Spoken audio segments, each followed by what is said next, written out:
So, can you vote if your dues aren't paid? This is a question that comes up frequently, and everybody thinks they know the answer, but most people get it wrong.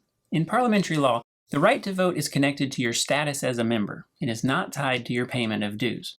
Failure to pay your dues on time, or even flat out refusal to pay your dues, does not automatically remove your right to vote as a member. Robert's Rules of Order covers this by saying, members in good standing are those whose rights as members of the Assembly are not under suspension as a consequence of disciplinary proceedings or by operation of some specific provision in the bylaws. A member may thus be in good standing even if in arrears in payment of dues. Robert's Rules of Order goes on to say, a member of a society who is in arrears in payment of his dues, but who has not been formally dropped from the membership rolls and is not under a disciplinary suspension, retains the full rights of a voting member and is entitled to vote except as the bylaws may otherwise provide. So Robert's Rules of Order does not remove the right to vote just because you get behind on your dues payments. But what if you don't want members voting without paying their dues? Is there anything you can do about this? Of course there is. You can include a provision in your bylaws, and Robert's Rules of Order actually encourages you to do this. Robert's Rules of Order says the bylaws should provide the required fees and dues, the date when payable, the time and prescribed procedure for notifying members if they become delinquent in payment, and the date thereafter on which a member will be dropped for non-payment of dues. But Robert's Rules of Order reiterates that same warning by stating, before a member in arrears has been finally dropped under such a provision, his voting rights cannot be suspended unless the bylaws so provide. So how do you include this provision in your bylaws? Well, first check the bylaws very carefully to see whether it's already there.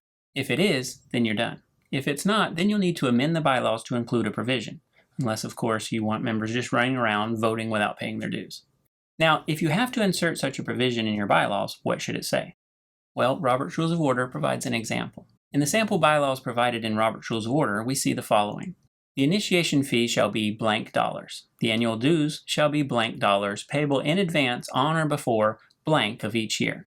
The treasurer shall notify members blank months in arrears, and those whose dues are not paid within blank thereafter shall be automatically dropped from membership in the society. Obviously, the organization will need to fill in all of those blanks before considering this provision and ultimately inserting it into the bylaws. And this will depend on the needs or preferences of your organization. This sample language provided in Robert's Rules of Order is pretty lenient. As you can see, it requires the treasurer to notify those members who are in arrears, and this notification comes after several months of being late on the payment. It also provides a time frame after the notification from the treasurer. This means the countdown to losing your membership and your right to vote does not start until the treasurer has notified you. Now, if this seems too lenient to you, you can, of course, amend the provision so that a member is dropped from membership immediately upon becoming behind on his dues. However, I would advise that having a more lenient rule in place, like the one shown in the sample, allows for handling those innocent little hiccups like a check lost in the mail or a member simply forgetting the due date. Now let's look at that sample language again for one more important detail. We see that it says, those whose dues are not paid within blank thereafter shall be automatically dropped from membership in the society. This makes it perfectly clear that this happens automatically without the need for any action from the organization or its assembly or its board or any of its officers. You're just dropped because the bylaws say so. There's no vote taken and no procedure for removing you. Now, this is a good sample language provided by Robert's Rules of Order, but of course it can be adjusted to fit the needs of your organization. For example, some bylaws provide that only the right to vote is dropped when members are in arrears on their dues.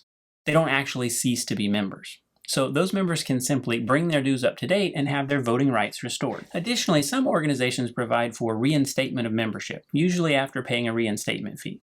That way, if you're dropped from membership for non-payment of dues, you don't have to follow the same process to become a member as someone who had never been a member in the first place. You simply have to pay the fee and you're back in.